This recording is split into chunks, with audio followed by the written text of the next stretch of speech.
ఏమిరా బాలరాజన్నాడు. ఒక్కడు మాట్లాడడానికి అంత మీటింగ్ ఎందుకు కాక? నువ్వు ఒక లైవ్ పెట్టుకొని ఇస్తావు కదా, నీకు ఓ 3 గంటలు పెట్టుకుంటే పోయింది కదా, ఎవరు జనం ఇబ్బంది కాకపోవు, ఆ గొడ్లు కోరకు ఇబ్బంది కాకపోవు. ఎక్కడెక్కడి నుంచో ఆ పాకెట్లు ఈ పాకెట్లు కలిపి పట్టుకొచ్చి బిర్యానీ తెచ్చి ఎందుకురా ఆయన నీకు తిప్పరు? నువ్వు వచ్చేదుందా చచ్చేదుందా నాకు అర్థం కాదు. నువ్వు న్యాయకు వస్తావు, నీ కొడుకు కూడా మైకేమైంది, నీ అల్లుడు ముందుకాడ చూస్తావు మామిత్తడేమో బిడ్డ ఆడికెళ్ళి చేయబెట్టడానికి రెడీ రెడీ అంటున్నది. అయినా సరే పీసినాల్సిన లెక్క నువ్వు ఒక్కరిని 45 నిమిషాలు మాట్లాడుతున్నావు. ఏముందిరా దాంట్లో ఆయన సొల్లు.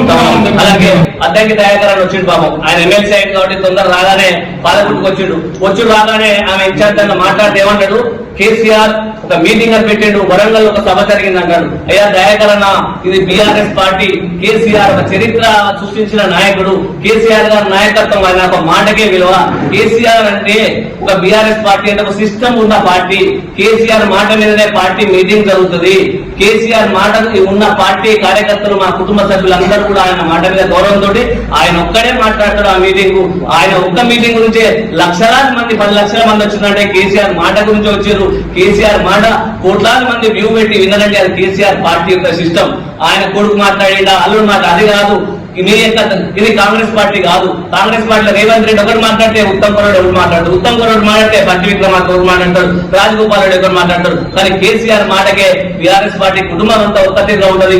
ఆయన మాట గురించి ఇది లక్షలాది మందిగా ఆ గర్జన విజయవంతమైంది. ఆ గర్జన విజయవంతంతో కాంగ్రెస్ పార్టీ గుండెల్లో, రేవంత్ రెడ్డి గుండెల్లో ఒక దడ మొదలైందని ఈ సందర్భంగా తెలియజేసుకుంటూ, ఇది పాలకుర్తి అభివృద్ధిలో దయాకర్ రావు చెరగని ముద్ర, కేసీఆర్ గారి నాయకత్వంలో ఇదంతా కూడా జరుగుతుంది. కాబట్టి మీరందరూ కూడా రేపు జరగబోయే స్థానిక ఎన్నికల్లో దయాకర్ రావు గారి నాయకత్వంలో గులాబీ జెండా ప్రతి వార్డు పైన, ప్రతి సర్పంచ్ పైన, ఎంపీల పైన, జెడ్పీటీసీల పైన గులాబీ జెండా ఎగురుతుంది తప్ప మీ మాయ మాటలు ఇంకా కూడా నమ్మరని ఈ సందర్భంగా తెలియజేసుకుంటూ అవకాశం ఇచ్చిన పత్రికా విలేకరులందరూ కూడా పేరు